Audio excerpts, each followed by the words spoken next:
TV7 ಕನ್ನಡಕ್ಕೆ ಸ್ವಾಗತ. ಅನೈತಿಕ ಸಂಬಂಧಕ್ಕೆ ಅಡ್ಡಿಯಾದ ಮಾವನ ಕೊಲೆ ಆರೋಪ ಸೊಸೆ ಸೇರಿ 5 ಬಂಧನ.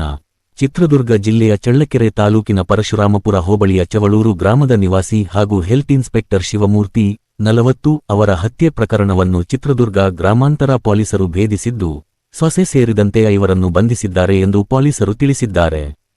ಪೊಲೀಸರ ಮಾಹಿತಿ ಪ್ರಕಾರ ಶಿವಮೂರ್ತಿ ಅವರನ್ನು ಕಾರು ಬಾಡಿಗೆ ಕೆಲಸವಿದೆ ಎಂದು ನಂಬಿಸಿ ಕರೆದುಕೊಂಡು ಹೋಗಲಾಗಿದೆ.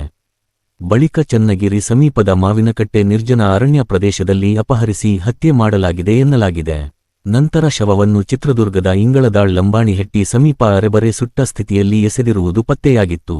ಪ್ರಕರಣದ ತನಿಖೆ ಕೈಗೊಂಡ ಚಿತ್ರದುರ್ಗ ಗ್ರಾಮಾಂತರ ಪೊಲೀಸರು ಚನ್ನಗಿರಿಯ ಪೆಟ್ರೋಲ್ ಬಂಕ್ನ ಸಿಸಿಟಿವಿ ದೃಶ್ಯಾವಳಿಗಳನ್ನು ಪರಿಶೀಲಿಸಿ ಆರೋಪಿಗಳ ಸುಳಿವು ಪತ್ತೆಹಚ್ಚಿದರು.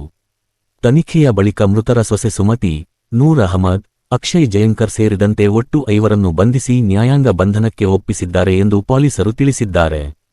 ಪ್ರಾಥಮಿಕ ತನಿಖೆಯ ಪ್ರಕಾರ ಮೃತರ ಸೊಸೆ ಸುಮತಿ ಹಾಗೂ ನೂರ್ ಅಹಮದ್ ನಡುವೆ ಆತ್ಮೀಯ ಸಂಬಂಧವಿದ್ದು, ಇದಕ್ಕೆ ಶಿವಮೂರ್ತಿ ವಿರೋಧ ವ್ಯಕ್ತಪಡಿಸಿ ಹಲವು ಬಾರಿ ಬುದ್ಧಿವಾದ ಹೇಳಿದ್ದರು ಎನ್ನಲಾಗಿದೆ. ಇದೇ ಕಾರಣದಿಂದ ದ್ವೇಷ ಬೆಳೆದು ಸಂಚು ರೂಪಿಸಿ ಅಪಹರಿಸಿ ಹತ್ಯೆ ಮಾಡಲಾಗಿದೆ ಎಂಬುದು ಪೊಲೀಸರ ತನಿಖೆಯಲ್ಲಿ ಬೆಳಕಿಗೆ ಬಂದಿದೆ ಎಂದು ಹೇಳಲಾಗಿದೆ.